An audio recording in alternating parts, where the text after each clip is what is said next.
Junior ఎన్టీఆర్ను కలవడమే నా కూతురి చివరి కోరిక అంటూ ఓ తల్లి లేఖ రాసింది. తన అభిమాన హీరో జూనియర్ ఎన్టీఆర్ను కలవాలని హుజరాబాద్కు చెందిన ఓ క్యాన్సర్ పేషెంట్ కోరుకుంటోందని ఆసుపత్రి బెడ్డుపైనే ఉన్న తన కూతురి చివరి కోరికను తీర్చాలంటూ ఆమె తల్లి సినిమాటోగ్రఫీ మంత్రి కోమటిరెడ్డికి లేఖ రాసింది.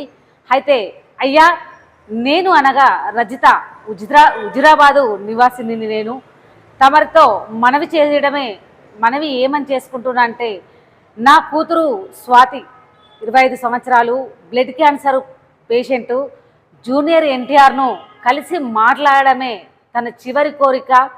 దయచేసి ఆయనను కలిసే విధంగా ఏర్పాట్లు చేయండి అంటూ ఆ తల్లి రజిత రాసిన లేఖ వైరల్ అవుతోంది. చాలా బాధాకరం కదా. తన కూతురు బ్లడ్ క్యాన్సర్తో బాధపడుతుందని ఆ తల్లి బాధపడాలా, లేకుంటే తన కూతురి చివరి కోరిక ఎన్టీఆర్ను కలవడం కోసం తను ఆపత్రయంగా లేఖను చూసి బాధపడాలో అర్థం కావడం లేదు. మంత్రి కోమటిరెడ్డి గారు కూడా ఈ లేఖను చదివి చాలా